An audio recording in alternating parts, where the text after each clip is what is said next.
हमें तो अच्छा नहीं लगा, इसलिए अच्छा नहीं लगा कि हमारे बंदे मारे गए। यहाँ से पेशावर से हम निकल के बाहर निकले तो आगे लाशें पड़ी हुई हैं नीचे, या कोई तालाब है तो उसमें तैर रही हैं, कहीं कुछ हो रहा है। उन्होंने ठहरा लिया उन्हें कि भाई सुबह आपको सबको ले जाया जाएगा। इसके माँ बाप को मार दिया। बताओ, मैं बीवी कहाँ है, माँ बाप कहाँ है, मैं अकेला जो इधर हूँ। बाहर एक जगह खाली थी सदर बाजार में। अच्छा, हमने वहाँ जाके अपना एक तख्त लगा लिया। ठीक है। हाँ, और वहाँ बैठ के बना दिया, चूल्हा रख दिया और 2-3-4 प्याले रख दिए, गिलास रख दिए, वो चाय का काम शुरू कर दिया। कहते हैं बेवजह खाम नहीं है, कमर में मैं भी कमर, मैं झुक ढूंढ रहा हूँ जवानी की जिंदगी। थोड़ा लिटिल लिटिल लगा लेते हो ड्रिंक? अभी तो मैं जवान हूँ, अभी तो मैं जवान हूँ। हेलो नमस्कार दोस्तों, हर हफ्ते की तरह हम फिर से हाजिर हैं आपके सामने एक नई कहानी लेके। इस हफ्ते के हमारे गेस्ट हैं श्री राम प्रकाश साहनी जी, जिनकी उम्र 97 यानी कि 97 ईयर्स की है और जिनका जन्म आज़ादी के पहले के हिंदुस्तान के नॉर्थ वेस्ट प्रोविंस के एक गांव में हुआ और पार्टीशन के बाद ये जगह जो थी पाकिस्तान के हिस्से में आई। हम सबको पता है कि पार्टीशन के दौरान लाखों करोड़ों हिंदू और सिख परिवारों को पाकिस्तान की तरफ से मूव करके इंडिया आना पड़ा, हिंदुस्तान आना पड़ा और अपने शुरुआती दिनों में अपने खुद के ही देश में उन्हें एक रेफ्यूजी की ज़िंदगी को जीना पड़ा। लेकिन इन लोगों ने हिम्मत नहीं हारी और अपने काबिलियत के दम पे अपने आप को जीरो से फिर शुरू किया, खड़ा किया और अपने खुद की जनरेशन और आने वाली जनरेशन को कामयाबी की बुलंदियों तक पहुंचाया। ऐसे लाखों एग्जाम्पल हमारे सामने हैं, चाहे स्पोर्ट्स में मिल्खा सिंह हो, पॉलिटिक्स के अंदर हमारे ex prime minister Manmohan Singh ji हो, बॉलीवुड में कपूर फैमिली हो, या हरियाणा के करंट मुख्यमंत्री चीफ मिनिस्टर मनोहर लाल खट्टर जी हों।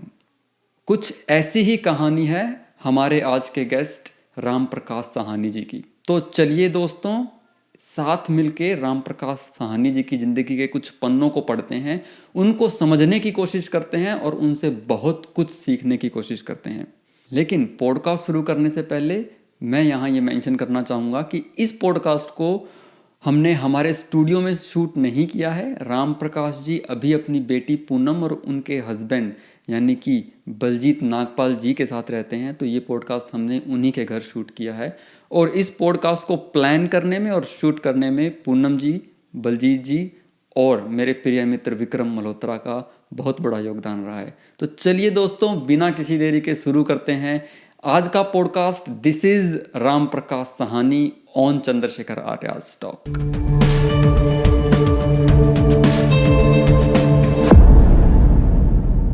बाबू जी नमस्कार। नमस्कार जी, कैसे हो? आपको बहुत शुक्रिया, आपको धन्यवाद है बड़ा कि आप तशरीफ़ लाए हैं हमारे घर और ये सारा काम आप कर रहे हैं। बाबू जी ये तो हमारा सौभाग्य है कि आज आपके साथ बैठ के हम कुछ बातचीत करेंगे और कोशिश करेंगे कि आपसे अगर हम 1% भी कुछ सीख पाए तो हमारी ज़िंदगी सफल हो जाएगी। आमतौर पे बाबू जी मैं इंट्रोडक्शन जो है वो पहले दे देता हूँ, लेकिन आज वाले इसके लिए मैंने ये सोचा है कि आप अपनी ज़बान से अपने शब्दों में अपना नाम बताएं, अपने पिताजी का नाम बताएं और आपका जन्म कब और कहाँ हुआ उसके बारे में बताएं। मेरा नाम राम प्रकाश साहनी है।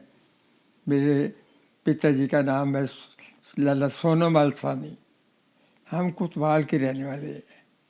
कोतवाल एक छोटा सा गांव है जो रावलपिंडी से के साथ साथ ज़्यादा लग रहा है। पाकिस्तान में पड़ता है। पाकिस्तान में, हाँ। तो रावलपिंडी बड़ा शहर उसके नज़दीक लगता है। हाँ, उसका। तो आपका जन्म इधर बड़ा शहर वो था, उधर दूसरी तरफ फतेह जंग था।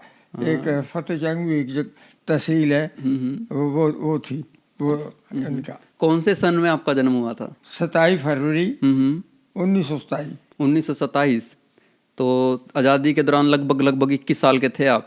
मैं आज़ादी के टाइम पे 20-21 साल के थे कुछ। ओके। बड़ी इंटरेस्टिंग सी लग रही हैं चीज़ें। अपनी इस जर्नी को ना आगे बढ़ाएंगे। उससे पहले मैं एक छोटी सी इन्फॉर्मेशन है जो आपकी बेटी ने मुझे दी थी कि आप इसी हफ्ते वेंसडे को पूरे 97 ईयर यानी 97 साल के हो जाएंगे। उसके लिए आपको बहुत बहुत शुभकामनाएं। आपका बहुत बहुत धन्यवाद। और मुझे तो सब अपने बच्चों का धन्यवाद। ये दो फरिश्ते हैं मेरे साथ, बिल्कुल। बलजीत और पूनम, इन्होंने बहुत सहारा दिया, इतना सहारा दिया। मेरी मिसेस को गुजरे 4.5 साल होने वाले हैं। तो उस लिहाज से मैं जो है वो वहाँ से अपना अपार्टमेंट से छोड़ ये कहने कि नहीं आपको यहाँ नहीं रहना है, अकेले नहीं रहना है, आप बच्चों के पास रहेंगे, ठीक है। तो बच्चों आपस में बातें करने लगे, भाई मैं ले जाऊँ।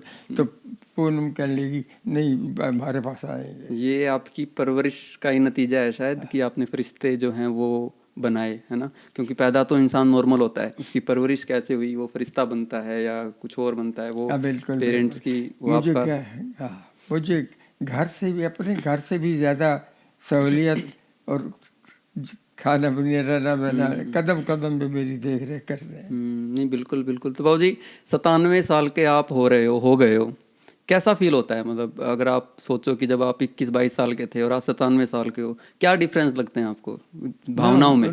मुझे ऐसा है कि ऐसी जगह पे हूँ ना जहाँ मुझे कुछ भी ऐसा महसूस नहीं होता। यहाँ सिर्फ मौसम की कहानी है कि जैसे ठंड है बहुत, मैं सैर नहीं कर सकता भाई। और मैं शौकीन हूँ, 12 साल की उम्र से ही मैं जाया करता था सैर में। हाँ जी, ओके, आपने कुछ बोले। सही है। तो आपकी पूरी जो 20-21 साल की जर्नी है शुरू की पैदा होने के बाद, वो पाकिस्तान में गुजरी? पाकिस्तान, मतलब तब पाकिस्तान नहीं था क्योंकि 1947 में बना। हाँ जी, बिल्कुल। तो आपका वो बताइए। वाह, वो हालात हमने सारे देखे। ऐसा मेरी शादी हो गई थी, मैं उस वक़्त कोई 20 से भी थोड़ा कम था। पहले मुझे जो स्कूल में पढ़ता रहा, हमारे डैडी जो थे वो थे सूबा सरहद में, जिसे NWF कहते हैं। ठीक है। वहाँ रहते थे। वो गुड़ की मंडी थी, हथियान बर्दान आगे पीछे। अच्छा। तो मुझे भी लेके तो कहने लगे तुम वो सीखो भैयों का काम। वो मैं भैयों का काम भी मैंने सीख लिया। तो फिर तो थोड़ा बताओ इसके बारे में, किस तरह का काम था ये जो बनिए लोग अब लिखते हैं ना, ये खाता बनाना, बही खाता। हाँ, पिताजी वहाँ काम करते थे। मेरा उनके साथ बैठली की कोई बात नहीं थी, क्योंकि मैं तो आप ही वहाँ जो हैंड मुनीम थे उनसे सीख लिया, उस तरह सीख लिया जैसे शुरू से तख्ती पर लिखा करते हैं ना बच्चे। बिल्कुल। तो वो फिर बुझा दी, फिर दिखा दी, और तो जिस तरह से वो बताते चले जाते हैं भी हाँ ये अक्षर ठीक नहीं, ये नहीं ठीक, ये नहीं। अच्छा, तो थोड़ा सा, क्योंकि हम आपकी स्टार्टिंग की बात कर रहे हैं, तो बचपन आपका किस हिसाब से मतलब बीता था? कि घर कैसे होते थे उस वक्त, कैसे घर दिखते थे और कितने बड़े घर होते थे? कुछ ध्यान है आपको वो बातें? देहातों में इतने लंबे चौड़े घर हुआ करते थे। हमारा जो घर था वो सानी फैमिली का पूरा एक हवेली थी जैसे। तो उसी में ही जो है ताऊ चाचा और उनसे उनके बड़े सारे के सारे उसी में रहते थे। स्कूल का कैसे रहता था? स्कूल जाते थे उस वक्त? स्कूल 8 तक जाते थे, और वो भी उर्दू की। तो वहाँ मुस्लिम पॉपुलेशन ज़्यादा थी, मुस्लिम लोग ज़्यादा थे आसपास? नहीं, कोई इतनी छोटी सी जगह थी, 3-4 मास्टर थे मुसलमान ही, और वो जो बस वो पढ़ा करते। तो आप कहाँ तक पढ़े, कितने तक पढ़े? 8 तक, और थी 8 तक। 8 तक मैंने जब पास की तो मास्टर कहने लगे कि इन्हें, मेरे पिताजी को कहने लगे कि भी इन्हें रावलपिंडी भेज दो, तो ये पढ़ने में अच्छा है वैसे बच्चा, तो ये पढ़ेगा। कहने लगे नहीं, मैं इसे साथ ले जाऊंगा। वो मुझे साथ ले गए वहाँ फ्रंटियर, जहाँ गुड़ बनता है। ओके हाँ। ओके। तो फिर वहाँ शुरू कर दी मैंने ये पढ़ाई। तो करने के बाद उनका काम भी कर तब मैं यहाँ तक वो सीख गया था। तो इत्फाक से मेरे बुआ का लड़का थे जो उन्होंने दुकान बढ़ा ली पेशावर में। अच्छा। वो मुझे साथ ले गए। अच्छा। उनकी बइयों का सारा काम मुझे मेरे हवाले कर दिया उन्होंने। कितनी उम्र थी उस वक्त आपकी? मेरी उस वक्त 21 थी। मेरी शादी कोई 20.5 साल की, उससे भी कम है हुई। अच्छा अच्छा। तो उस वक्त तो बहुत छोटी उम्र में शादियां हो जाती थी। हाँ तो आपकी वाइफ जो थी उनकी कितनी उम्र थी? 20 का मैं और 14 की वो। Okay okay okay. देखी नहीं थी। अच्छा। कुछ ऐसा था ही नहीं, कुछ रवाज नहीं था शायद। तो वो कहाँ के रहने वाले थे? वो लोग वो मर्दान रहते थे, वो भी फ्रंटियर में। Okay okay okay okay. वो चूँकि उनके डैडी जो है वो आते रहते थे हमारी दुकान पर, तो मुझे देखते पूछते कि वो मुंडिया तू किस जगह है अपने पंजाबी में। ओके। तो मैंने जब बताया भी मैं वहाँ से हूँ, तो वहाँ उनकी बहन रहती थी हमारे बिल्कुल साथ, जोड़वा उनका मकान था। अच्छा। उसने पूछ लिया, जैसे पता कर लिया सब कुछ कि भाई ये कैसे लोग हैं, ये क्या है, क्या क्या नहीं है, सब कुछ उसने बता दिया भाई ये है। Okay okay. तो मैं दर्शकों को थोड़ा सा कॉन्टेक्स्ट दे देता हूँ कि जो यहाँ फ्रंटियर की इन्होंने बात की, बेसिकली ये एक प्रोविंस है जो कि 1901 में अंग्रेज़ों ने, जब ब्रिटिश गवर्नमेंट का रूल होता था इंडिया पे, 1901 में उन्होंने नॉर्थ वेस्ट फ्रंटियर प्रोविंस नाम से पंजाब से इस एरिया को अलग करके बनाया था। उसी की ये बात कर रहे हैं। उसी में ही एक जगह है जहाँ से इनकी जो वाइफ थी वो बिलोंग करते थे। वो तीमरदान से थे। ओके। वो भी फ्रंटियर में ही है। ओके। और मैं तो चला गया पेशावर उनके पास। ये थोड़ा टाइम ही हमें मिला। मेरी शादी जिस 20 में हुई और पार्टीशन हो गया 20.5 साल की सब उम्र। जून में हमारी शादी हुई, अगस्त में पार्टीशन हो गया। हो। तो उस वक्त जैसे आपने बोला कि आपने देखा भी नहीं था अपनी वाइफ को और आपकी शादी तय हो गई थी, राइट? तो वैसे शादी समारोह कैसे होते थे? क्योंकि आज तो बड़ी बड़े फंक्शंस होते हैं सब कुछ। नहीं, उस वक्त तो ब्लैक आउट था और सारा कुछ था। और वो गर्मियों के दिन थे, समझो। हमें एक कमरे में, जहाँ हम जब कमरा दे दिया भाई इस गर्मियों के दिन। हाँ, तो मैंने तो देखा भी नहीं, इसे 4 दिन मैंने नहीं देखा। बारातें जाती थी, बारात लेके जाते थे लड़की वालों के यहाँ? बारात इस तरह थी, वहाँ से बस में चले गए सीधे। उन्होंने शादी की थी कैबलपुर। अच्छा। कैबलपुर भी एक डिस्ट्रिक्ट है कैमलपुर वहाँ का ही। ठीक तो है। उन्हें वहाँ आसानी थी। तो शादी वहाँ हुई और आगे हम रावलपिंडी थे उस वक्त। अपना शहर छोड़ के हम रावलपिंडी आ गए थे। हालात उससे पहले कुछ 2-4 वाक़े हुए ऐसे कि मार ताड़ के, कोई आग लगाना, आगजनी करना, ये वो ये आप 1947 के आसपास की बात कर रहे हो ना? हाँ। अच्छा, इससे पहले अगर हम बात करें, 1947 से पहले मैं बात कर रहा हूँ, मान लो जब आप 10-12 साल के थे, 15 साल के थे, राइट? तब हिंदू मुस्लिम्स का कैसे था? आपस में आते जाते थे फंक्शन, परिवार कैसा? बहुत खूब, इतना अच्छा आपस में। जो मुसलमान फैमिली में थी, तकरीबन ऐसा हमारा कुतबाल था जो कि एक ही दायरे में बना हुआ था। मुसलमानों के अगर कोई घर थे तो बार बार थे, लेकिन आपस में मेल जोल, दुख सुख सब कुछ आपस में बांटते थे। कोई आपका पुराना फ्रेंड याद है आपको जो मुसलमान था? ऐसा है कि हमारा बच्चों से ही वास्ता रह जाता था, जो पढ़ते थे हम।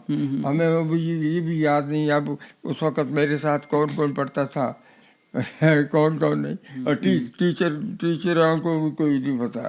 कोई आया, कोई बदल गया, कोई चला गया, कुछ भी है। टाइम हो गया था बहुत ज़्यादा, जो भूल भुला गई हैं बातें। Okay okay. हाँ, वो बहुत टाइम हो गया, मुझे लगा शायद कुछ कनेक्ट कर पाओगे।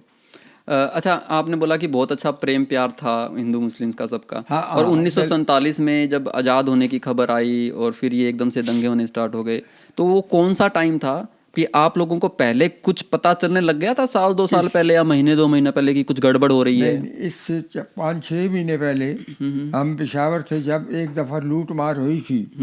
कोई जिस तरह मुसलमान, वो तकरीबन बाहर वाले मुसलमान जो है ज़्यादा करते थे, जो कि शहर से बाहर थे। जो शरारत तत्व हो जाते हैं थोड़े से। ठीक है, ठीक है, ठीक है। हाँ, तो तो हालात तो ठीक नहीं नज़र आ रहे थे। मुसलमानों के रवैये कुछ थोड़े बदले हुए थे, जिस तरह पहले जितनी घुल मिल के आपस में बातें करते ये वो, तो बस जो फिर, लेकिन जिस तरह ऐसा शहर में थोड़ी इतनी ऐसे हालात नहीं थे कि कहा जाए कि भाई यहाँ से भागने वाली बात हो। लेकिन भागने वाली बात फिर बन गई ऐसी कि पार्टीशन हो गया 47 में। इस बात को आगे बढ़ाएंगे, उससे पहले मुझे थोड़ा सा ये बताओ कि आज़ाद हुआ जब देश, इसका अंदाजा आपको कब लगने शुरू हो गया था कि देश आज़ाद होने वाला है?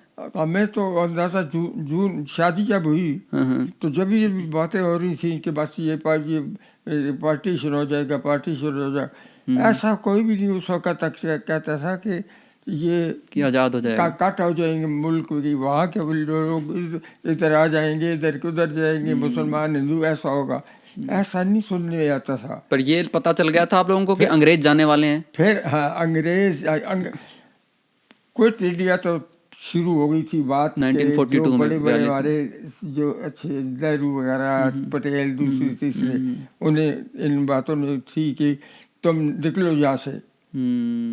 ओके, हाँ, वो 1942 में भारत छोड़ो आंदोलन जो शुरू हुआ था, शायद तब से। बिल्कुल। आप मिले हो किसी बड़े लीडर से, नेहरू जी से या महात्मा? हम इन पार्टियों में हम आए ही नहीं। ओके, पॉलिटिकली आपका वो रहा नहीं। पॉलिटिकली नहीं आया। तो बट आपको ये तो आइडिया था कि अंग्रेज जाने वाले हैं? हाँ, बस है कुछ है कि जाने वाले हैं, लेकिन ये नहीं पता भी जाने वाले तो हैं, लेकिन उसके बाद क्या होगा ये कोई नहीं बता सकता। ये सिर्फ वो बड़े लोग जो लाला लाजपत राय वगैरह और दूसरे जितने वो वही आपस में सलाह जिना भी था उसमें। ओके, बाबूजी, आज हम जब मतलब आज़ादी के इतने सालों बाद जब सोचते हैं ना कि आज़ादी हुई होगी देश की 15 अगस्त 1947 को, तो कितना अच्छा माहौल रहा होगा, जश्न मने होंगे, कितनी खुशियाँ हुई होगी, ऐसा हमें लगता है। क्योंकि यूँ लगता है कि बहुत बड़ी एक चीज़ हुई देश के साथ, क्योंकि आपने वो चीज़ जी है, अपनी आंखों से देखी। आपको क्या लगा उस वक्त, ऐसा कुछ माहौल था? हमें तो अच्छा नहीं लगा, इसलिए अच्छा नहीं लगा कि हमारे बंदे मारे गए। उनके भी हमने तो जिस गाड़ी पर यहाँ से पेशावर से हम निकल के बाहर निकले तो आगे लाशें पड़ी हुई हैं नीचे, या कोई तालाब है तो उसमें तैर रही हैं, कहीं कुछ हो रहा है, मर्डर बहुत गाड़ियों में। 21 साल के थे आप बाबूजी उस वक्त, तब आपको कभी लगा ऐसा कि ये इतना जो कत्लेआम हो रहा है, आपके दिल में क्या होता था कि क्या कर सकता हूँ मैं इन चीज़ों?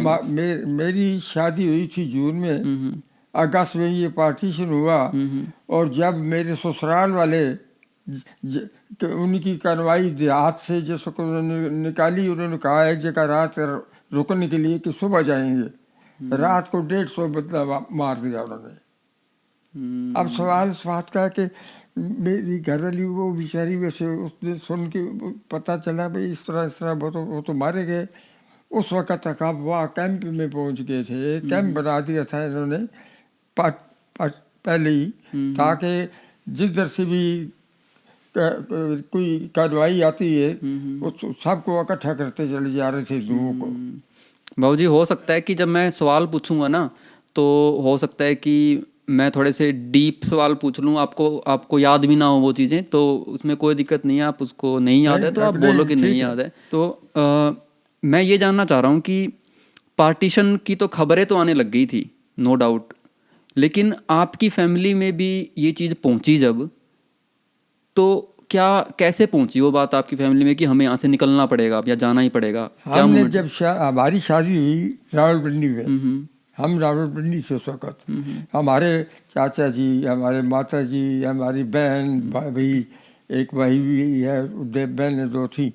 वो तो इन्होंने तो सोचा कि चलो हरिद्वार जाते हैं ठीक कि है। वहाँ कम से कम चलो 2-4 महीने में जिस वक्त यहाँ के हालात कुछ बेहतर हो गए तो फिर वापस आ जाएंगे। ठीक है। वो गए तो रास्ते में एक देहात आता है, वहाँ हमारे जीजा जी सब इंस्पेक्टर थे पुलिस के, अच्छा, वो उन्हें मिलने के लिए आए स्टेशन पर। ये कौन सी जगह पे थे? जलालपुर जटा। Okay okay. और ये जलालपुर जटा जो है वो कौन से स्टेट में पड़ता था? पाकिस्तान में ही है ओके, वो। ठीक है, वो पंजाब में पड़ता है वो, राइट? हाँ, ठीक है, ठीक है, पंजाब ठीक है, बात ठीक है। है। फिर उन्होंने उतार लिया, उन्होंने वहीं उन्हें कुछ हम यहीं रहो, अब हम भी हैं न यहाँ यहीं हैं, चलो। वो तो उतर गए उधर, मैं चले गया अपने पेशावर। ठीक है। इत्तेफाक से फिर और एक कहानी बन गई कि पता चला कि मेरा साला जो है छोटा वो गुजर गया, ओ ओ। और वो है सगरी। वो वहाँ जाना पड़ता था ऊँटों पर। वो कैसे गुजरे वो? वो बच्चा था छोटा, वैसे उसे गर्मी की वजह से या किससे उससे, तो मुझे और मेरी बीवी को हमें जाना पड़ा वहाँ। ठीक है। अब तक ऐसे हालात नहीं है कि ये क्या होगा। हम वहाँ 2 दिन रहे तो एक दिन पता चला कि एक हिंदू को जो है एक मुसलमान ने छुरा मार दिया। अच्छा। तो पुलिस आ गई कैमलपुर से वहाँ सब तफ्तीश करने के लिए। ठीक है।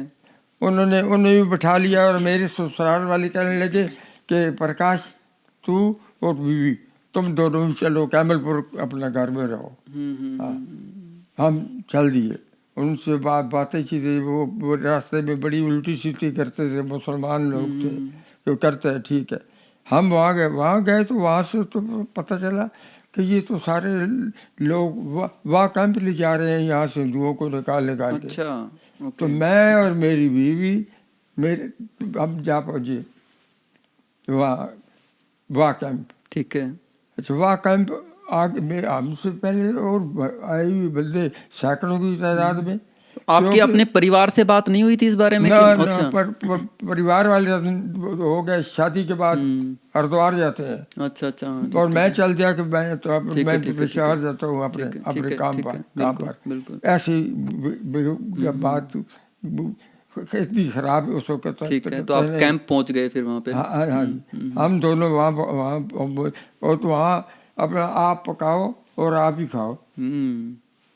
आटा दे दिया करता थे, चूल्हे बना लेते थे लोग, जो कुछ करते थे। देखते देखते हलवाई भी कोई आ गए, और कोई मिठाइयाँ बढ़िया बनाने, ये सारे के सारे काम। कुछ पैसे वैसे थे आपके पास उस वक्त? कुछ पैसे इसलिए थे कि वैसे इत्तेफाकी बात है, मेरी बीवी के पास से 200-300 रुपये था, और इसी तरह 200-300 मेरे को पास होगा वैसे। कोई गहने वहने और बाकी कपड़े? तो जो पहने हुए वो पहने, बस वो जो घर रह गए वो रह गए। ओके। कपड़े और बैग भी फिर 1-2 ही बैग होंगे बस? कपड़े भी तो इतने ही जितने कि बस जाके सफर पे जाता है आदमी ले जाता है, सब कुछ हमारा रावलपिंडी। तो आखिरी वक्त जब आप निकले हो, यानी कि आपने अपना घर भी नहीं देखा ना? और 2 ही थे आप बस साथ में, आप और आपकी? हम 2 ही थे जिस वक्त वहाँ कैंप में आए। तो इनके जो बाप सगरी थे, इत्तेफाक से वो कौनवाई जो लेके गए इन्हें, वो कहने लगे जी रात को आपको यहीं रुकना पड़ेगा, कल सवेरे फिर बलूची रेजिमेंट थी तो सुबह जाएंगे। रात को उन्होंने 150 आदमी मार दिए उसी कैंप में ना। रास्ता एक ले ली, जगह कोई ले ली, ज़्यादा देर होगी, अब अंधेरा हो गया है, रात यहीं गुजारेंगे बस। हम तो पहुंच चुके थे वहाँ कैंप, और वो उन्होंने ठहरा लिया उन्हें कि भाई सुबह आपको सबको ले जाया जाएगा।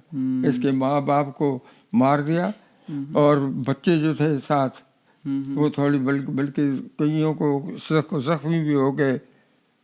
वहाँ से फिर पुलिस आई, मिलिट्री आई, उन्होंने तो कुछ बच्चों को ले गए रावलपिंडी हॉस्पिटल। और उस वक्त तक हम वहाँ कैंप में थे।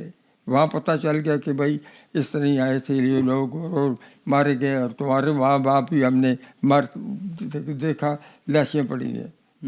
तो ये तो इमेजिन करना भी मुश्किल है कि उस वक्त आप लोगों के पास हिम्मत कहाँ से आ रही थी आगे चलते रहने की, मूव करने की? कैसे? आपके पास इतनी हिम्मत कहाँ से आ रही थी कि फिर भी चलते रहें? घर भी नहीं देखा, परिवार भी नहीं बिछड़ तो गया है। फिर करते क्या, और उसके अलावा कोई चारा नहीं था। कोई रिश्तेदारी में कोई बदले हुए कोई एक दो चार मिल गए, वरना कोई कहाँ से कोई कहाँ से। मिलिट्री ने जिस तरह इकट्ठे किए वहाँ, और उस इंतज़ार में कि गाड़ी आएगी इंडिया से तो उस पर जाएंगे। और गाड़ियों का ऐसा हिसाब साफ था कि वो कहते थे कि जी एक गाड़ी उधर से साफ सुथरी आएगी तो एक इधर से जाएगी।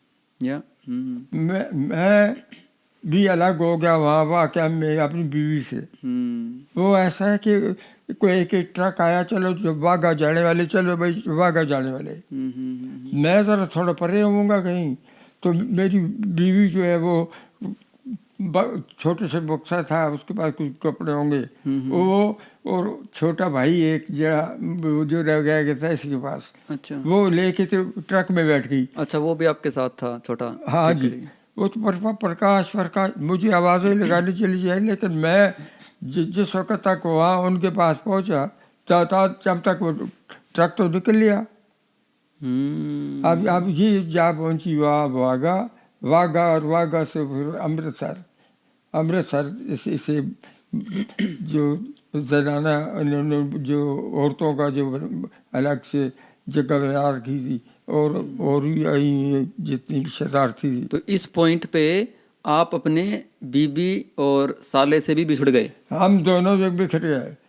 अब ये रोजाना आ जाए स्टेशन पर का आवाज़ें देते। अमृतसर के स्टेशन की पोजीशन ऐसी थी कि भाई हर बंदा जो है जो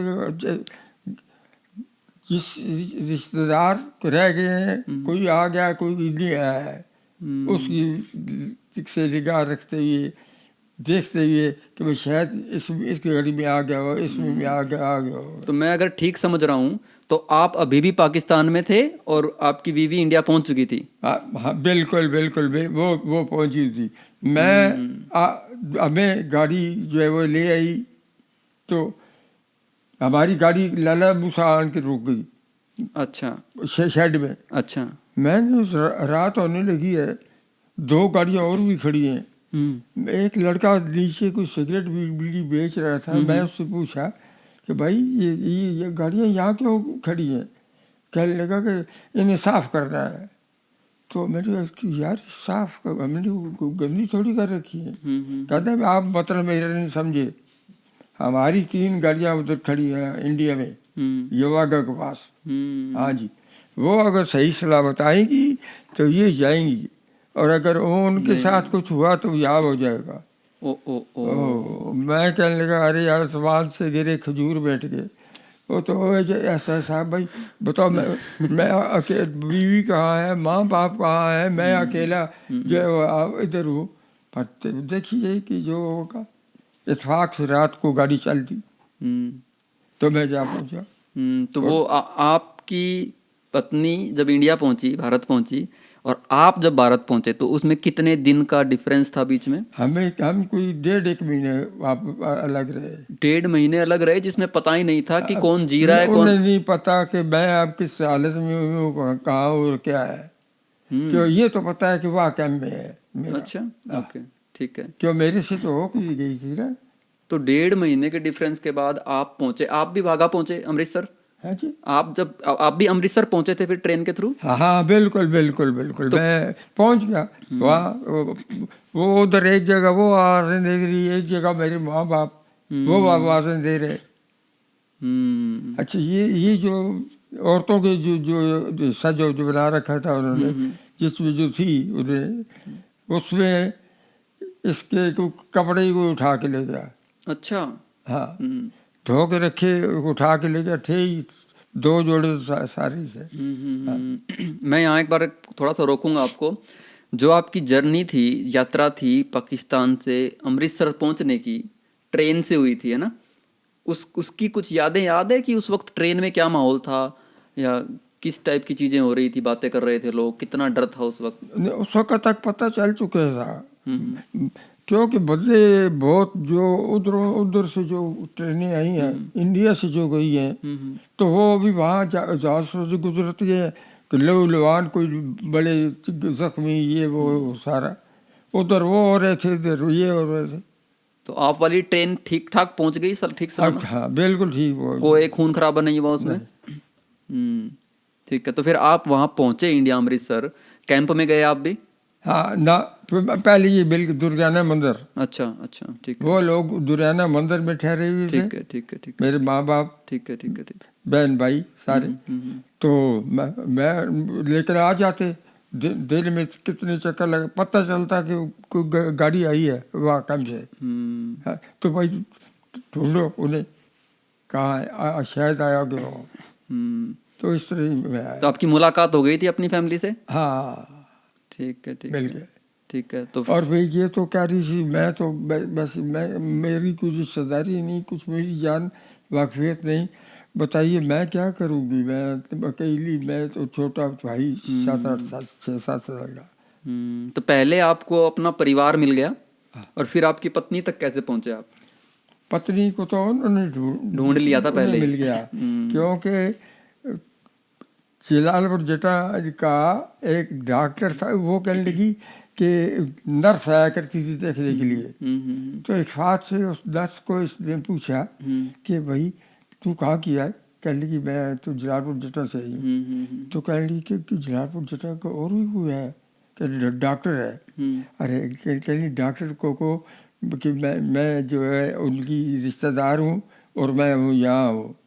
वो डॉक्टर जो है वो हॉस्पिटल का नाम था पता चंदर जरी क्या कुछ ऐसा नाम था, पुरानी हॉस्पिटल। इत्तेफाक से डॉक्टर आ गया इधर उसे मिलने के लिए।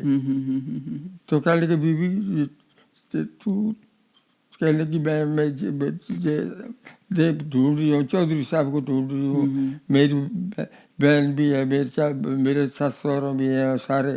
तो जो भाई किसी से पता चले कि प्रकाश की खबर मिली कोई ने। तो उसने डॉक्टर को बताया, डॉक्टर आया इसके पास, डॉक्टर कहने लगा कि हाँ मैंने देखा था चौधरी साहब को यहाँ। अच्छा तो तू लेकर देखा था तो मुझे कब कहने लगा मैं मिलवा दूंगा कल। ठीक है। उसने कहा अच्छा तू वेज है या नॉन वेज है? क्या कहने लगी नहीं मैं तो अंडा भी नहीं खाती, कुछ भी नहीं। तो अब चलेंगे कल, आज रात को शाम को चलेगी होटल पे खाना खाने के लिए। तो इसी कहने लगी, सोचने लगी मैं जानती नहीं कौन है कौन नहीं है क्या है। वो आया चलो बेटे चलो चलते हैं वहाँ खाना खाने के लिए। कहने लगी मेरे तो सिर दर्द है बड़ा जी, मेरे तो जुकाम हो रहा है जी, मैं मेरे से चल उठा नहीं जा सकता। बहाना लगाया? बहाना लगाया। बस सवेरे घर वाले मिल गए और दूसरे दिन ही जो है मैं गाड़ी पे मैं आ गया। तो हम लोग फिर चल दिए वहाँ से, भाई कहाँ जा रहा है। ठीक ठीक ठीक। तो आप अपनी फैमिली के साथ ही पहुंचे थे? फैमिली के साथ। अच्छा ओके। तो ये सब इतना सारा वाक्य जो हो रहा था कि फैमिली का भी नहीं पता, वो बिछड़ गए, फिर वाइफ आपकी बिछड़ गई। एक छोटी सी स्टोरी बताता हूँ आपको मैं कि कैसे खो गया, जब आप बता रहे थे ना उन बातों के अंदर। जब हम छोटे छोटे थे ना, 7-8 साल के थे, तब हम अपने माँ बाप के साथ 3 भाई बहन हैं, हम वैष्णो देवी गए थे माथा टेकने। तो वहाँ क्या हुआ कि भीड़ बहुत होती थी उस वक्त, आजकल तो फिर भी जगह ज़्यादा हो गई है तो भीड़ इतनी नहीं बन, पहले छोटे छोटे रास्ते थे। तो वहाँ एक छोटा सा कोई कैंप था, वहाँ मेरी सिस्टर जो है वो स्वेटर को बदल रही थी। तो स्वेटर बदलते हैं तो एक टाइम पे ना मुंह के ऊपर स्वेटर आ जाती है, दिखता नहीं कुछ, और उस वक्त वो कहीं भीड़ के अंदर गुम हो गई। ठीक, तो वो 20-25 मिनट हमसे दूर रही। तो हमने अनाउंसमेंट वगैरह कराई, सब कुछ किया। तो वो 20-25 मिनट में जो पेन, मतलब हम तो बच्चे थे इतना नहीं समझते, लेकिन अपने माँ बाप के चेहरे पे जो पेन देखा था ना, तो वो मेरे को आज तक याद है। मैं इतना बड़ा हो गया हूँ तो भी, मतलब इतने ज़्यादा घबरा गए थे वो। और आप लोगों को सैल्यूट है कि कुछ पता ही नहीं है कि वो जिंदा हैं या नहीं है इस दुनिया के अंदर, और उसके बाद भी आप चलते रहे, ढूंढते रहे, कुछ मिल जाए हमें आगे से आगे। पता नहीं है कि इससे बाद क्या होगा। अब आगे हमारे जीजा जी को उन्होंने कहा कि आप हम जा सकते हैं, 2-3 जगह बताई, शहर भी बताया कि भाई वहाँ की आप नौकरी ले सकते हैं, और एक गुड़गांव भी है। इन्होंने कहा गुड़गांव इसलिए जाते हैं कि दिल्ली के नज़दीक है, तो हमें कुछ कम अज़ कम तरक्की की कुछ उम्मीद है। तो आप अमृतसर से गुड़गांव शिफ्ट हो गए? बेल गुड़गांव उस वक्त मुल्कानों में मुसलमानों का सारा ही हिस्सा जहाँ मुसलमान रहते थे सारे सब मकान खाली। अच्छा। हम आप आज जिस वक्त आए ढूंढने लग जाए यार किसी ऐसे मकान में रहो जिसमें सारे इकट्ठे रहे, और अच्छे अच्छे जो थे वो छोड़ दिए, वो जो बड़ा था बड़ा ढूंढते रहे। बस उसमें फिर हम तो आपको मिल गया बड़ा गुड़गांव के गुड़गांव रह गए। तो वो गुड़गांव उस वक्त मतलब वो हरियाणा वाले पार्ट में ही थे? आप हरियाणा में ही थे? हाँ। ओके ओके ओके, ठीक है। तो ये उधर अमृतसर कैंप में भी रुके थे आप पूरी फैमिली? अमृतसर कैंप में नहीं, दुर्गाना मंदिर में। वहाँ कितने टाइम रुके आप? वहाँ मेरे चाचा जी को, डैडी को, हमारे को, वो तो 10-12 साल से रह रहे थे वहाँ। ओके। बस रोजाना आन के कहते हैं भाई यही पड़ा हुआ है हमारा कि गाड़ियाँ आती हैं यहाँ सीधी, हमने देख रहा है कि प्रकाश जो आने वाला है तो किस तरह आएगा कि क्या करेगा। तो आप जब गुड़गांव शिफ्ट हुए, मूव किया आपने, परिवार में कितने लोग थे? गुड़गांव में हम 12-13 बंदे थे। अच्छा। उसमें हमारी जीजा जी का एक भाई, दूसरा भाई, उसकी बीवी, उनकी हमारी बहन, इनके बच्चे। तो आपके चाचा वगैरह उनके बच्चे ऐसा कुछ भी थे साथ में कि वो छूट गए पीछे? ना ना ना ना ना, हमारी अपनी फैमिली, हमारे चाचा वगैरह कोई भी नहीं थे। अच्छा, वो आपके फादर? हमारी अपनी फैमिली। ओके। हमारे दामाद, उसके 2 भाई और उनकी बीवी, उनके बच्चे। तो आपकी क्लोज फैमिली में, जो आपके क्लोज फैमिली जो थी आपकी, उनमें से भी किसी की डेथ हुई उस दौरान? नहीं। तो आप सेफ बिल्कुल? मतलब सब पहुंच गए? ये हमारी तरफ से ये सारे सेफ आए। ये बिल्कुल, चलो ये एक अच्छी चीज़ हो गई। ओके, तो आप लोग फिर गुड़गांव शिफ्ट हो गए, तो वहाँ से कैसे लाइफ स्टार्ट की? क्या किया आप लोगों ने? हमारे लिए अब देखिए कि एक नई जगह, सब कुछ नया, जरिया मुआश भी तो कुछ चाहिए है। सवाल का क्या करें। छोटा भाई जो मेरा, मैं तो 8 पढ़ आया था वहाँ, लेकिन छोटा जो भाई है वो जो अभी उसने 10 जमात का स्कूल था वहाँ जयकमपुर में। ठीक है। उसने 10 कर ली। ठीक है। वहाँ तो भाई क्या किया जाए। एक बंदा हमारे में से कहने लगा कि मुझे सोडा वाटर की मशीन का वो काम मुझे आता है। अच्छा। वो 3 बोतल वाली एक मशीन आया करती थी जिसमें बनने वाली बोतल डलती थी। जी जी जी जी। हाँ बिल्कुल। और यूं करके हाथ से चलाते थे पहले उसको? ना, चलाती ही हाथ से। बस कितने चक्कर चलाने हैं और बस बंद कर तो फिर उसका बंटा जो है आप आगे फिट हो जाता था, चिपक जाता था। ये मैंने कुछ वीडियो देखे हैं इसके। हाँ, तो फिर वो उसका करते रहे, घर में बरसे। और वहाँ बाहर एक जगह खाली थी सदर बाजार में। अच्छा। हमने वहाँ जाके अपना एक तख्त लगा लिया। ठीक है। हाँ, और वहाँ बैठ गए। क्या करते थे वहाँ? ये सोडा वाटर और सोडे की बोतल। ठीक है। हाँ जी, लेमन है, ये रोज है, ये विडनटो है, ये ऐसा। पर आ गई गर्मी, नहीं सर्दी आ गई। तो सर्दी आ गई तो फिर अब क्या किया जाए भाई। वो तो सोडे का काम शायद बहुत रह गया, सीजनल काम हो गया। हाँ जी। तो फिर देखो, मैं जरा अपने आप में बड़ा चुस्त था। मैंने कहा देखो चाय का काम करते हैं। सही है। कोई वाकफ नहीं किसी चीज़ के। सही है। तो हमने चाय के लिए जो है बढ़ा दिया, चूल्हा रख दिया और 2-3-4 प्याले रख दिए, गिलास रख दिए, वो चाय का काम शुरू कर दिया।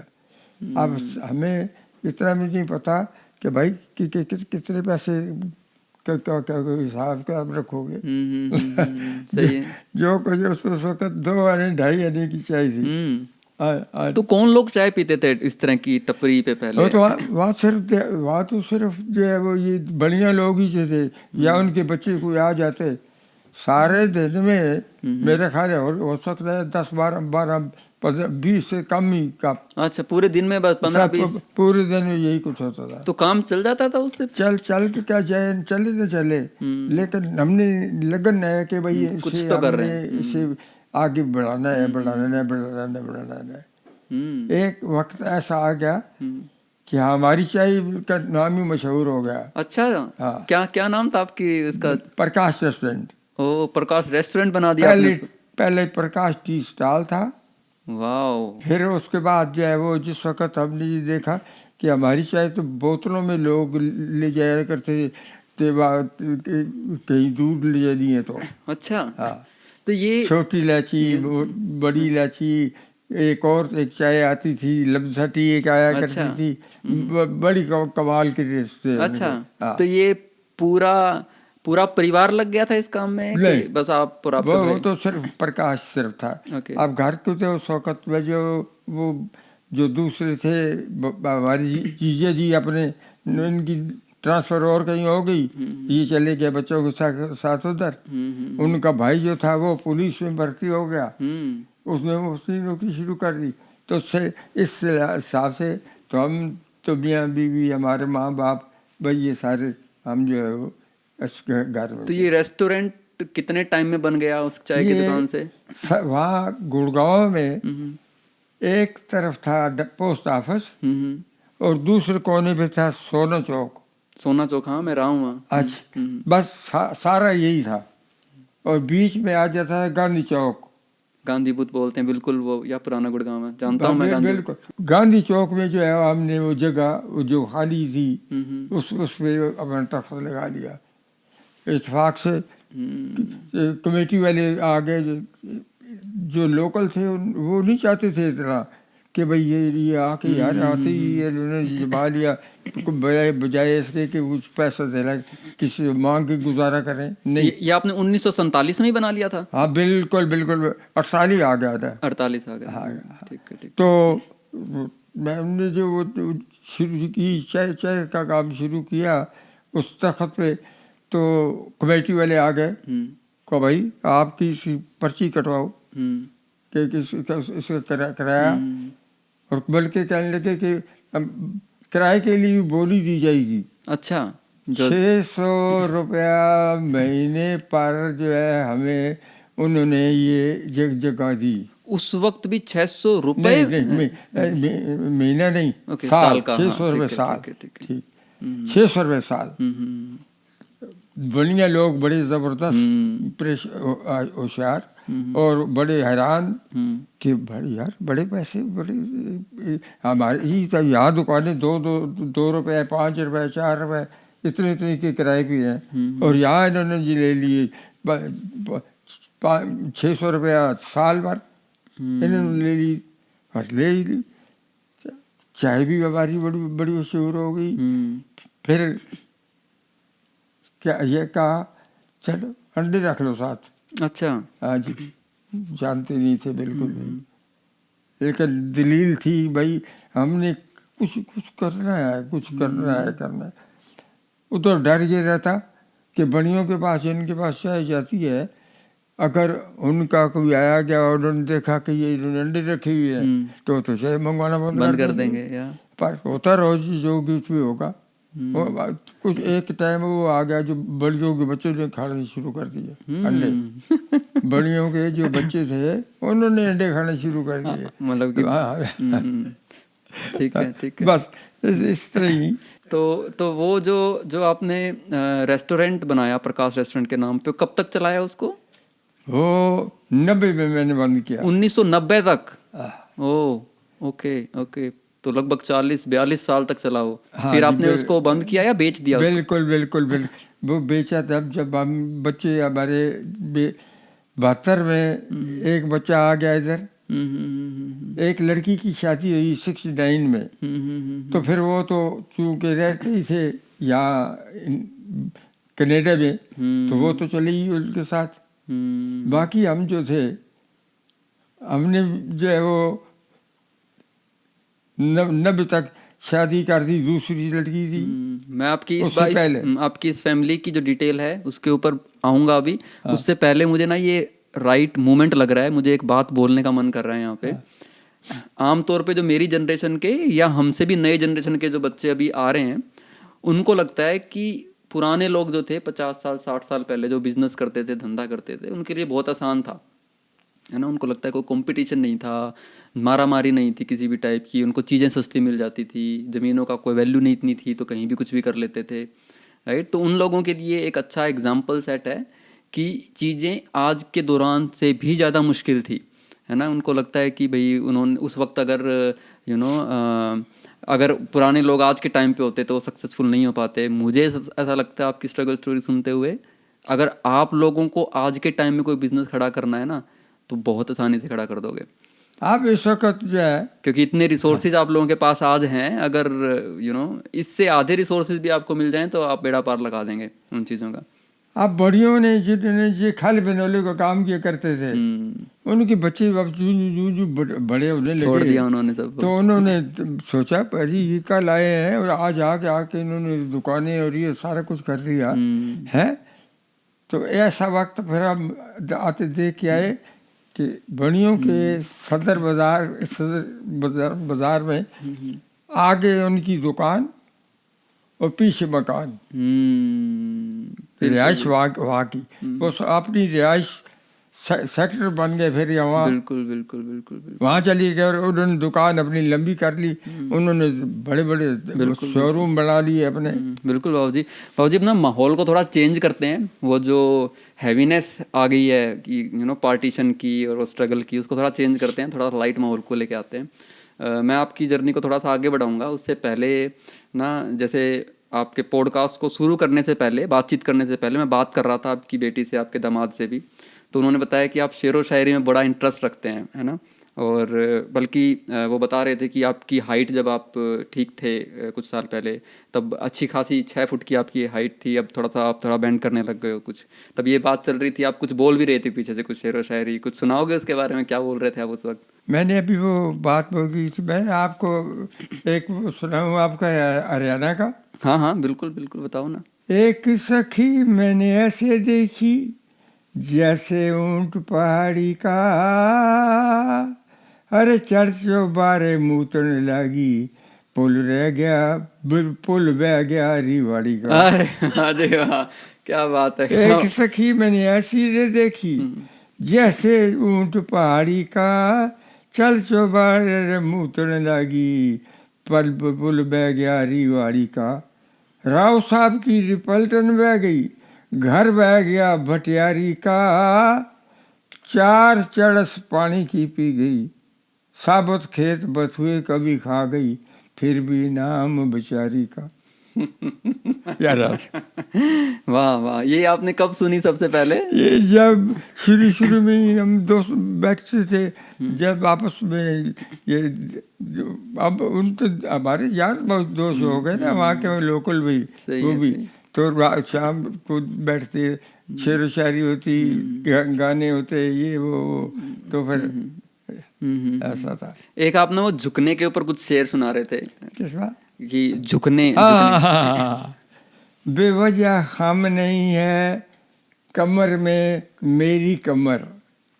ये 2 कमर जो आगे है, एक कमर तो है जो अपना जिस्म है, जो उसकी बैक वो कमर, और एक कमर है शायर का तखल्लुस जिसने ये शेर लिखा। कहते हैं बेवजह खम नहीं है कमर में मेरी कमर, मैं झुक ढूंढता हूँ जवानी किधर गई। वाह जी वाह, क्या बात है, क्या बात है, दिल को छूने वाली लाइनें हैं। बिल्कुल। तो ये शौक शेर व शायरी का कब आपको, कब से चल रहा? दरअसल शुरू से ही मैं बड़ा शौक रखता था इसका। जब किसी का कोई कहीं किसी का कोई अच्छा शेर सुना, नोट लिख लिया, लिखता रहा। और अब आके हम जब यहाँ आए तो मैंने एक डायरी ली छोटी सी, लिखने लगा। तो मेरी बीवी कहने लगी तुम तो उर्दू में लिख रहे हो सारा, तो पढ़ेगा कौन? मैंने कहा ये बात तो ठीक है, मैं अपने लिए लिख रहा हूँ। नहीं बिल्कुल ठीक है, बिल्कुल ठीक है। या पत्ती गुलाब हो जाती, हर कली मस्त ख्वाब हो जाती, तूने ने डाली ना मैं फशा नजरें वरना शबनम शराब। अरे वाह जी वाह, क्या बात है, क्या बात है, बहुत खूब। एक आपके साथ तो एक दिन पूरा 1 घंटा शेर व शायरी के लिए भी बैठना चाहिए हमें, इतनी इतनी लय में और इतनी बढ़िया तरीके से।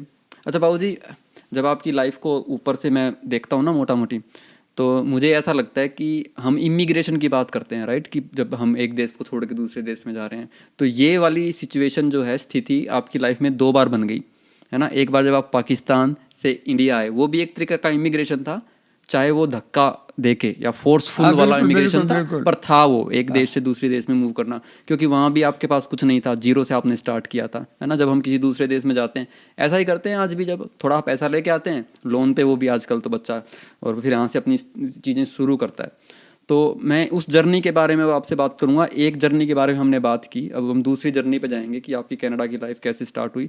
बट इससे पहले ना मेरा इंटरेस्ट है थोड़ा आपकी फैमिली के बारे में जानने का, कि भाई आपके कितने बच्चे थे, आई मीन उसके बाद आप उनके कितने बच्चे हुए, उनकी शादियाँ क्या, थोड़ा सा 2-4 मिनट उसके बारे में बताओ कि आपकी फैमिली कैसी दिखती है, कितने लोग हैं फैमिली में। वैसे तो 11 पोते हम्म और 21 पड़ पोते, ओके।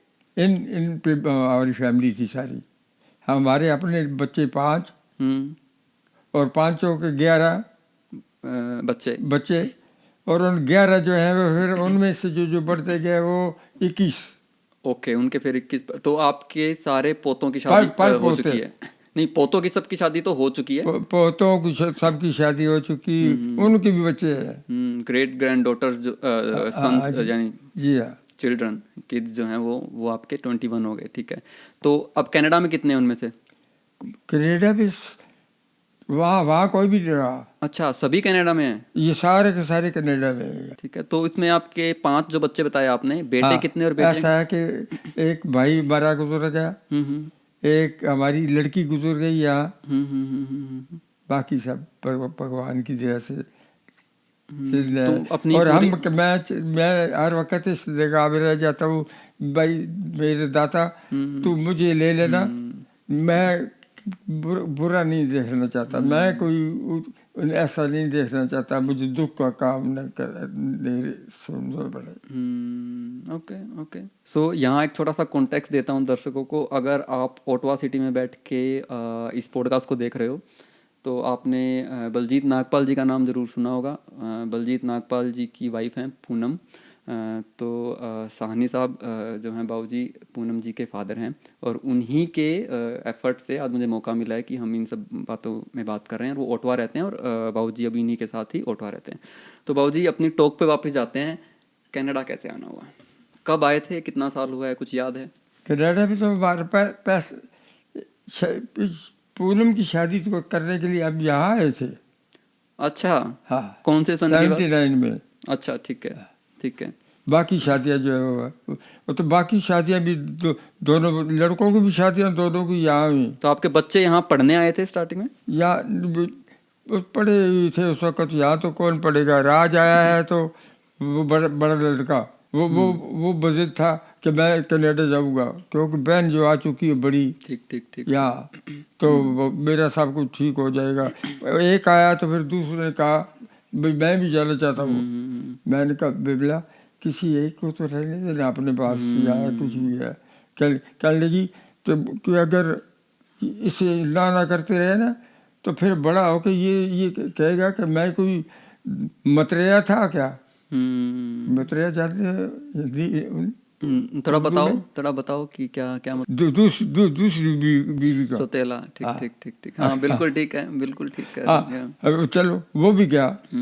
अब मैं बस था खुद संभालने वाला, और हमारा काम का क्या, वैसे हमने उस वक्त तक एग्स की प्रिपरेशन और मिल्क प्रिपरेशन, आइसक्रीम, ये काफ़ी कुछ बना लिया था। अच्छा, तो आप जब शादी में आए पूनम जी के यहाँ पे, उसके बाद यहीं रह गए परमानेंट? नहीं ना, क्यों, वैसे घर तो यहाँ हो गया ना।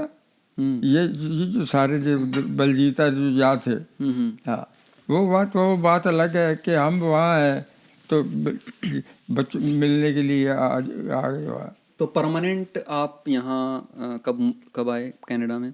हम तो 95। 95 में आए थे, ओके ठीक है। तो भी तकरीबन 30 साल होने को आए हैं आपको, 27-28 साल हो गए हैं। कनाडा जब आप मूव हुए कैसा क्या फील हो रहा था?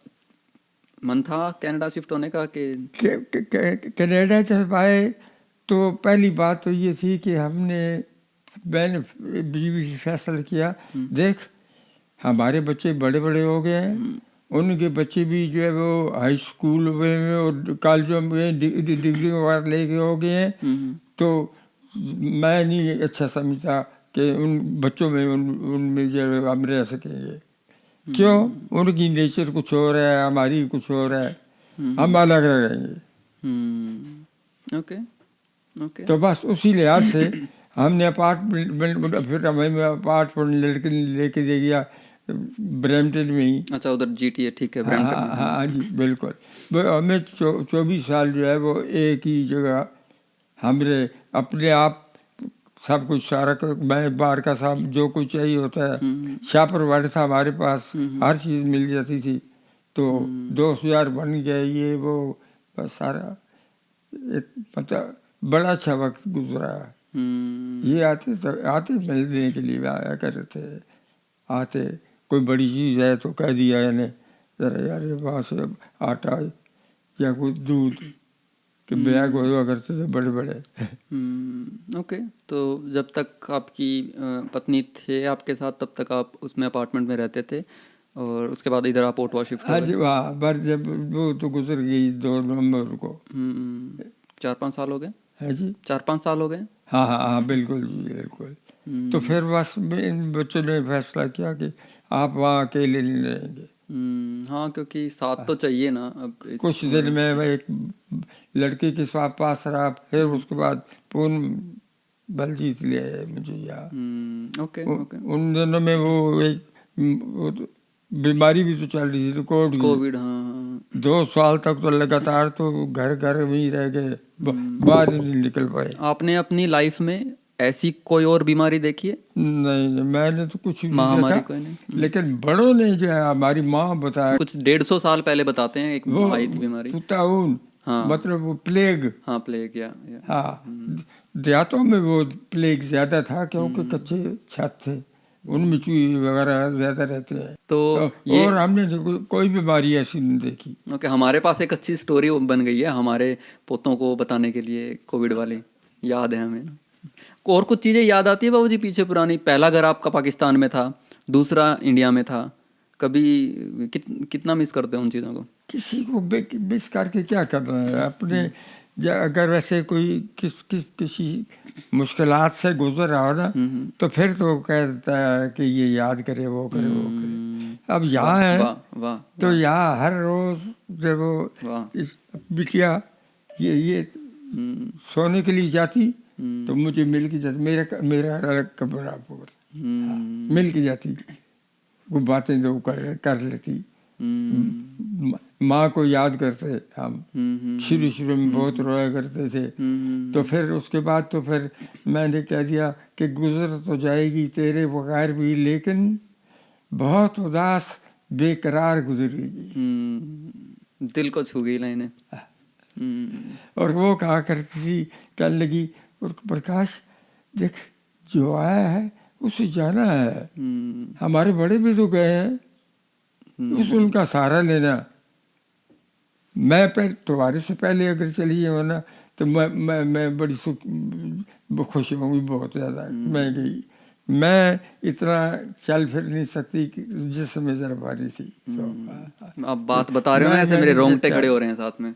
कितना कितना तो उस लिहाज से फिर वो जो प्रभु की इच्छा है, जो कुछ जिस तरह जो कुछ हुआ, कभी बैठते पास आके बैठ के तो बलजीत के सहारा देता, पूनम सहारा देती, दूसरे 2 बच्चे हैं वो सहारा देते। बाबूजी ये देखो हमारे माँ बाप भी तो गए हैं ना।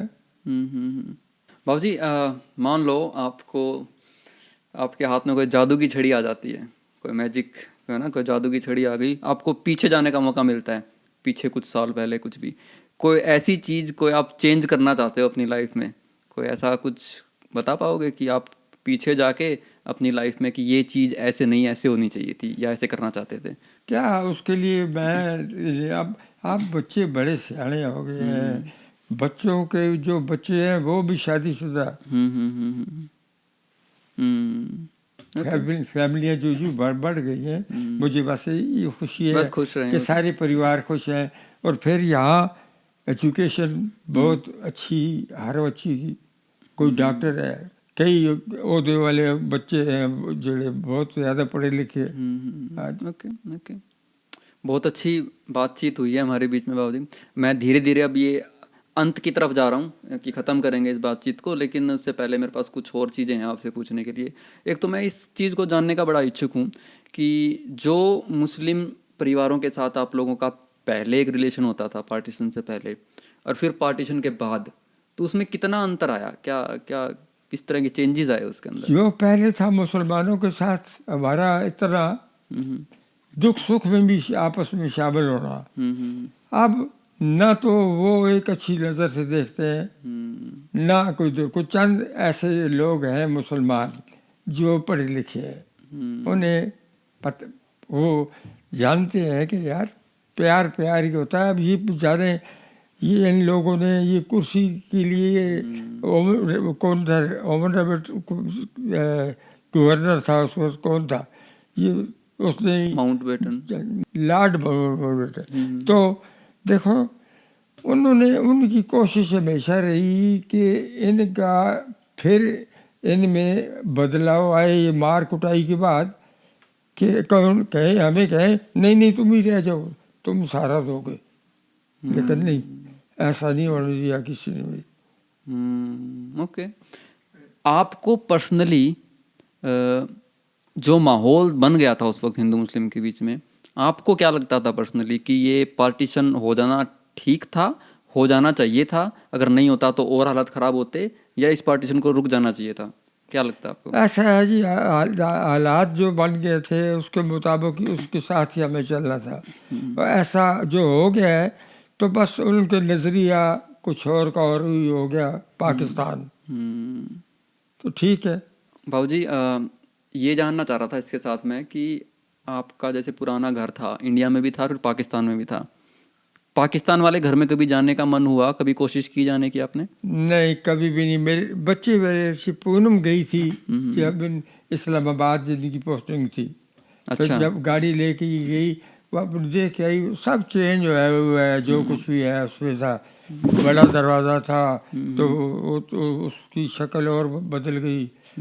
जो कुछ इधर के लोग गए वही आगे बस। और उसमें हमारे वाली जगह तो इतनी थी कि उसमें 5-6 फैमिलियाँ रह सकती थी। ओके ओके, तो इस पॉइंट पे मैं चाहूँगा कि पूनम जी भी आपके साथ बैठें और अपना उस मोमेंट को है वो शेयर करें। पूनम जी नमस्कार। नमस्कार जी। थैंक यू सो मच इतना पेशेंटली शांति से बैठ के सब बातें सुनने का और अपने पिताजी को इस पूरे पॉडकास्ट के लिए तैयार करने का। क्योंकि मैं देख रहा था जब से मैं ये सेटअप लगा रहा था कि आप कुछ ना इंस्ट्रक्शन दे रहे थे, बता रहे थे, कुछ चीज़ें याद दिलवा रहे थे उनको, क्योंकि मेमोरी इस टाइम पे थोड़ी सी फेड हो जाती है। तो अभी हम बात कर रहे थे उनके पुराने घर के बारे में और सब कुछ, राइट।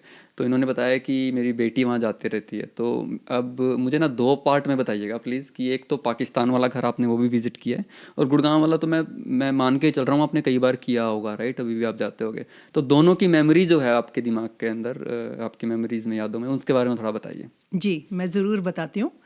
जब हम लोग बड़े हो रहे थे बचपन से, तो अपनी दादी से, मेरा अपनी मम्मी से, बाबूजी से सबसे सुनते थे कि पाकिस्तान में हम ऐसा करते थे, पाकिस्तान में हम ऐसा करते थे। तो वो एक जैसे कि तुम्हारे विजन बन जाता है और तुम्हारी बचपन की याद में कि वो कौन सी जगह है कि जहाँ ये बात करते हैं कि हम ऐसे इतने माल्टे के फ्रूट खाते थे, वहाँ पीचेस ऐसे होते थे, ऐसे गलियाँ थे, ऐसा हम सारी हमने ज़िंदगी वहाँ बिताई।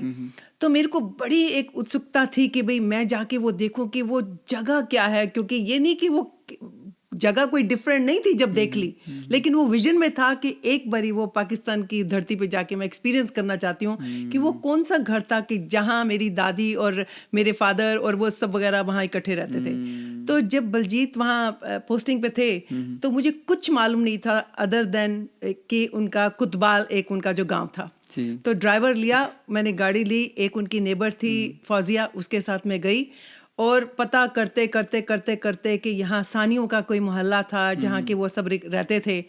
तो एक पुराना आदमी था, वो मिल गया। पहले उनको यही नहीं समझ आया कि उसको कहते कि वो इबादत खाना, वो कहीं इबादत खाना कि वो है, वो सोचे कि मैं वो ढूंढ रहा हूँ, उसने मुझे वो उसमें भेज दिया मॉस्क में। तो ऐसे नहीं, सानियों का मोहल्ला जो यहाँ रहते थे, सोनामल सानी, राम प्रकाश सानी, एक जना पुराना था, कहने लगा कि हाँ मुझे मालूम है, मैं पहचान गया हूँ कि वो कौन थे और यहीं रहते थे और मैं उनकी सारी फैमिली को जानता हूँ, उसके सबके नाम उसको मालूम अरे थे। वाह जी वाह। तो जब ही वो बताया मेरे को, उस घर में लेके गया, तो अब जो घर जो था, तो वो जाके जब मैंने वो चौक देखा और वहाँ करके यहाँ हम रिड़का रिड़कते थे, यहाँ पे प्रकाश और वो श्याम सुंदर मेरा चाचा जो है वो वहाँ पे खेलते थे वो उसमें, और यहाँ हम ऐसे रहते थे। तो जब मैं वो घर मुझे मिल गया, तो जो जैसे आप कह रहे थे ना कि रोंगटे खड़े, ऐसे उस टाइम मेरे भी ऐसे हो रहे थे। और वो जो मेरे साथ गई थी फौजिया, बोलती कि तू उस टाइम इतनी एक्साइटेड थी कि मेरा दिल करा कि मैं तेरी वीडियो बनाऊं कि हाउ हैप्पी यू आर, क्योंकि जो सुन सुन सुन के हमेशा, और तुमने वो एक जगह को वो देख लिया, और फिर मैंने वो रिकॉर्ड भी करके वहां से मैं लेके आई। और जितनी देर तक थी, इनको मैंने दोनों को, अपने मम्मी डैडी को दोनों को बहुत कहा, मम्मी बाबूजी को, कि प्लीज आप आओ यहाँ पे जितनी देर बलजीत है अपने घर में। पर वो कहते थे हमेशा, मेरी मम्मी की, हमारी इतनी सावर मेमोरीज हैं वहाँ पे, तो हमने किस लिए जाना है, सब कुछ तो मेरे माँ बाप तो वहाँ चले गए, तो मैं क्यों जाना। सही है। तो ये वहाँ का मेरा, इट वाज मतलब वंडरफुल एक्सपीरियंस कि बगैर किसी क्लू के मैं उनका घर ढूंढ पाई, और वहाँ पे वो एक जना भी मुझे मिल गया, और वो मैंने वो करा। तो मैं तो इमेजिन भी नहीं कर पा रहा हूँ कि आपने अपने भावनाओं को कैसे रोका होगा उस वक्त। आई मीन कितना वो खुशी भी और वो पुरानी चीजें याद भी आ रही I होगी, had tears in my समझ भी eyes. नहीं आ रहा होगा कि ये खुशी के हैं, गम Yes, के हैं, बिल्कुल, किस बिल्कुल। किस चीज के बच्चे आंसू हैं। बच्चे सब यहाँ के थे ना, ये बिल्कुल। बच्चे सब बिल्कुल गुड़गांव से हैं। बिल्कुल। तो गुड़गांव वाले घर की अगर बात करें तो अच्छा, तो उसमें मेरा बचपन सारा गुड़गांव अभी में ही अभी गया। है गुड़गांव वाला घर भी आपके पास, या फिर आपने सेल कर दिया? नहीं नहीं, वो जब ये लोग आए 95 में, तो वहाँ पे इन्होंने अपना रेस्टोरेंट भी बेच दिया ओके, और घर भी बेच दिया। ठीक है। पर मैं जब भी, आज भी जब इंडिया में जाती हूँ, तो मैं ज़रूर एक बार गुड़गांव जाके अपने हाई स्कूल, यूनिवर्सिटी, हमारा गवर्नमेंट कॉलेज था, हमारा पुराना जो घर जिसमें मैं बड़ी हुई, तो जो भी हमारे वो ओनर हैं, वो ओनरशिप भी उसके बाद 2-3 जनों की एटलीस्ट चेंज हो गई है। तो जब भी मैं जाती हूँ, उनको बोलती हूँ कि भाई मैं, ये हमारा घर था पहले, तो मैं जाना चाहती हूँ। तो मैं अपना जाके अपना किचन, अपना बेडरूम, बाथरूम वगैरह सब देख के, वो एक वो जैसे कि ना सोल को जैसे सुकून सा आ जाता है कि this place belong to me one time. या तो मैं हमेशा जाके आती हूँ। Okay okay, thank you, thanks for sharing all this memories. बड़ा अच्छा लगा। और कुछ ऐसी बात जो आप अपने फादर के शेयर करना चाहते हो हमारे साथ? फादर के लिए तो मैं हमेशा ये कहूँगी कि देखो, मैं अपने सारे 5 बहन भाइयों की तरफ से, रितु जो है वो शी इज़ नो मोर, बाकी हम सब जो हैं बहन भाइयों की तरफ से, मैं बाबूजी का तहे दिल से शुक्रिया अदा करते हूँ कि भगवान ने इनको हमारा फादर चूज़ किया, और इन्होंने हमें सारा अच्छे से एजुकेशन दी, शादियाँ वगैरह करी, सब की। अब मुझे लगता है कि अब हमारा टाइम है इनकी सेवा करने के लिए। तो जितनी इनकी, जब से मेरे मम्मी गए हैं, वो यहाँ पे 4-4.5 साल से यहाँ पे हैं, जाते रहते, बाकी बहन भाइयों के पास भी ज़्यादा टाइम ये मेरे पास रहे हैं, और जितना ये आशीर्वाद देते हैं, जितना वो करते हैं, तो वो भी मेरे को एक ऐसा लगता है कि जैसे मैं बैंक करती जा रही हूँ इनकी सेवा करके। और जितनी ये दुआएं देते हैं, सबको दुआएं देते हैं, बच्चे हों बड़े हों। और ये हमारी खुशकिस्मती है, मेरी और बलजीत की, कि हमारे को, इनको मैं कहती हूँ कि एक चीज़ जो मैंने अपनी ज़िंदगी में आपको सबसे ज़्यादा अपने मान से दिया है, वो मेरा वक्त। इनको मैंने अपना बहुत अच्छे से, इन्होंने भी मुझसे बहुत, मैंने भी बहुत कुछ सीखा है और इन्होंने भी सीखा है। और ये हमेशा मुझे कहते हैं कि ये वक्त है, जो टाइम जो है, जो तुम किसी को दे सकते हो, that is the best gift you can give to somebody. Thank you. So I call him Papa Jani. तो I'm so proud of my Papa Jani कि इतना हमारे को टाइम साथ आया। और ये मेरी बड़ी दिली ख्वाहिश थी कि ये हम एक बनाएं इनकी वीडियो, ताकि इनका एक्सपीरियंस और इनका सब हमारे आने वाली जनरेशन्स के लिए एक वो मिसाल हो कि हाँ कैसे वो पूरी लाइफ उन्होंने बिताई, फिर यहाँ आए और बच्चे और उनके बच्चों के साथ। तो बहुत अच्छा एक्सपीरियंस ये रहेगा। थैंक यू, थैंक यू, आपका बहुत बहुत धन्यवाद। Thank you, thank you. इसके साथ तो जो है वो आप इतनी जुड़ी हुई है वाह, इधर वाह, आके बाकी बच्चों से थोड़ा दूर है, लेकिन ये इससे तो हर वक्त वैसे बड़ी याद रहती है। शुरू शुरू में जब बिमला गई तो फिर हम दोनों जब इकट्ठे ऊपर बैठते रोते, वो क्या करने, रो के कितने के रोए, रो रो के आंसू सूख गए हमारे। नहीं, बिल्कुल बिल्कुल। Thank you so much Poonam ji, इस पॉडकास्ट का पार्ट बनने के लिए। आपने 4 चांद लगा दिए हमारे। Thank you so much. बाबूजी, जैसे आपने कहा था कि आपको गर्व है अपने बच्चों पे, वो पूनम जी से भी बात करके वो मैंने महसूस कर लिया कि क्यों गर्व है आपको उनके ऊपर, और उनको तो आप मतलब कि उनके दिल में और कितनी रिस्पेक्ट आपके लिए है वो साफ जाहिर है। और ये एक अच्छा एग्जाम्पल है आज के यूथ के लिए, सभी के लिए, क्योंकि छोटी छोटी चीज़ों पे हम मन मुटाव कर लेते हैं अपने परिवार से, है ना, बट वो लॉन्ग लास्टिंग नहीं होनी चाहिए चीज़ें, क्योंकि अंत में एक परिवार में अपना परिवार ही आपके साथ खड़ा है हर में, सुख में दुख में, है ना। तो ये परिवार, पूरे आपके परिवार से मिलके मुझे आज बहुत अच्छा लगा। इस पॉडकास्ट को मैं अंत करूं उससे पहले मैं आपका वो फेवरेट गाना जो आप गुनगुनाते रहते हो, उसकी अगर चंद लाइनें आप अगर सुना दोगे तो बड़ा अच्छा लगेगा। अभी तो मैं जवान हूँ। हाँ जी, हाँ जी। बेगम अख्तर का ये गाया हुआ है। ओके, शमशाद बेगम ने भी गाया है ऐसे, और कईयों ने। ठीक है। अभी तो मैं जवान हूँ, अभी तो मैं जवान हूँ, अभी तो मैं जवान हूँ, अभी तो मैं जवान हूँ, अभी तो मैं जवान हूँ, अभी तो मैं जवान हूँ, अभी तो मैं जवान हूँ। इबादतों का जिक्र है, निजात की भी फिक्र है, जुनून है सवाब का, ख्याल है अजाब का। ज़रा सुनो तो शेख जी, अजीब शय है आप भी। ये क्या गुमा है बदगुमा, समझ न मुझको ना तुमा, ख्याल ज़ोहद अभी कहाँ, अभी तो मैं जवान हूँ, अभी तो मैं जवान हूँ, अभी तो मैं जवान हूँ, अभी तो मैं जवान हूँ। मुझे एक औरत मिली थी चंद रुए, या कहते मैंने हम आपसे ये अभी तो मैं जवान हूँ सुन रहा था। अच्छा, पर मैं नहीं जानता कौन है कौन नहीं है। कभी आए होंगे हम इधर, इनकी मिलने जुलने वाले अच्छा, कोई होंगे। अच्छा, अच्छा, वाह, फेमस हो गए हो। वेरी गुड, बहुत अच्छा, बहुत अच्छा। तो आपके साथ बात करके बाबूजी बहुत अच्छा लगा, और मैं और बहुत सारी बातें करना चाहता हूँ आपसे, पर इस पॉडकास्ट के लिए थोड़ा टाइम को देखते हुए मैं इस पॉडकास्ट को यहीं ख़त्म करूँगा। इसको ख़त्म करने से पहले आई एम प्रेटी श्योर कि जितने भी लोग इस पॉडकास्ट को देख रहे हैं वो आपके उम्र में छोटे होंगे, है ना, चाहे वो इंडिया में बैठे हैं, पाकिस्तान में बैठे हैं, या कनाडा में बैठे इसको देख रहे हैं।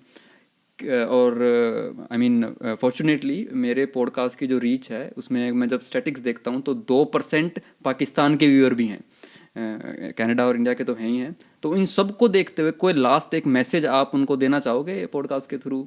पाकिस्तान वालों को तो हमारे जानने वाले या हम उम्र तो मैं कह भी नहीं सकता कि कौन होगा, कोई है भूल भुला गए, तो इतना टाइम हो गया कहाँ 47। बिल्कुल बिल्कुल बिल्कुल। तो आपके क्या उन्हें क्या मैसेज देंगे? तो आप यूथ को मैसेज दीजिए, कोई चाहे इंडिया में बैठे हैं, कनाडा में बैठे हैं, जो पूरा युवा वर्ग है। हाँ, यहाँ कोई मुसलमान मिलता है बड़ी खुशी होती है, यार अपने वतन का बंदा मिले है, समझो। वो मैं कई दफ़ा बिमले कहेगी, अरे बाबा ये पता नहीं कौन है, कहाँ से है, कुछ है, क्या नहीं है, क्या नहीं पता। कई घर जो जिस अपार्टमेंट में हम रहते थे वहाँ बड़ी बिल्डिंग थी वो, तो मैं पहचान लेता था कि ये मुसलमानी है। या ये मुसलमान है वो पहनावे से ही। मैं कहता भाई साहब आप पाकिस्तान से हैं? कहते हैं हाँ। मैंने कहा पुरानी वतन की याद दिलवाई है। कहा आप कहाँ से हैं? मैंने कहा मैं रावलपिंडी से। ओहो वाह भाई वाह। बहुत बढ़िया बहुत बढ़िया। या तो बाबू जी आपका बहुत बहुत धन्यवाद हमारे साथ बातचीत करने के लिए। कैसा लगा आपको पॉडकास्ट पे बातचीत करके? हमें तो फोरकास्ट तो जो है उससे ज़्यादा आप अच्छे लगे। आपका बहुत बहुत धन्यवाद। आपने मेरा पूरा दिन, मेरा पूरा महीना, पूरा साल जो है वो बना दिया है। मैं बहुत ग्रेटफुल हूँ कि मुझे आपके साथ बैठ के बातचीत करने का मौका मिला और इतनी सारी चीज़ें हमें आपसे सीखने को मिली है। उसके लिए आपका तहे दिल से एक बार फिर से शुक्रिया, बहुत बहुत धन्यवाद। सो गाइज ये था आज का पॉडकास्ट श्री राम प्रकाश साहनी जी के साथ। मेरे पास शब्द नहीं है इस पॉडकास्ट को कंक्लूड करने के, क्योंकि इसमें इतनी सारी वेव्स थी पॉडकास्ट के अंदर। कहीं इमोशनल वेव थी, कहीं वो ऐसी यादें थी जहां हम अपने आप को सपनों में भी कनेक्ट नहीं करते हैं, और वैसी लाइफ इन्होंने जी है, अपनी आंखों से वो दृश्य देखे हैं। हमने शायद पुस्तक में पढ़ के 10 मिनट पढ़ के या किसी मूवी में 1 घंटा 1.5 घंटा देख के 10 मिनट रोके उस पुस्तक को, उस मूवी को बंद कर दिया है। लेकिन इन्होंने उस पार्टीशन के टाइम को अपने फैमिली से दूर होती जो जर्नी थी, लाइफ थी, वो देखी है।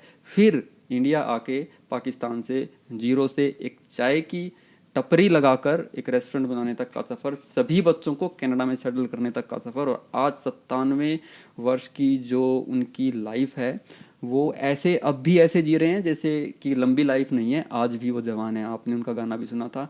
तो आप इस पॉडकास्ट को जरूर देखिएगा और अपने फैमिली और अपने फ्रेंड्स के साथ शेयर कीजिएगा। इस तरह की स्टोरीज हमें बहुत कम सुनने को और देखने को मिलती हैं। आई एम प्रीटी श्योर आपको यहाँ से बहुत सारी लर्निंग और नॉलेज तो डेफिनेटली मिलने ही वाली है। और इस पॉडकास्ट को देख के मैं पूरा श्योर हूँ कि आप अपने दादी या नाना नानी से बहुत सारी चीज़ें पूछने वाले हो, बहुत सारे क्वेश्चन पूछने वाले हो।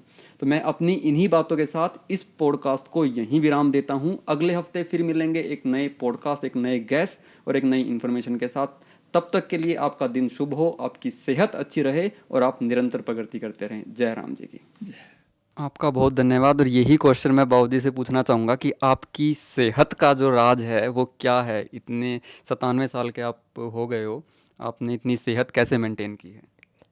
देखिए इसकी का कारण यही है कि मैं जो बंदा दुखी हो ना, या जो उससे किसी से प्यार न मिलता हो तो कहानी होती है। वरना एक जगह एक किसी बच्चे के पास गया मैं, उनसे उतना प्यार मिला। और ख़ास तौर पे पूनम और बलजीत जो है, इनका तो मैं अपने घर जैसा बिल्कुल माहौल जो है मेरे लिए है। सैर का मैं बड़ा शौकीन हूँ।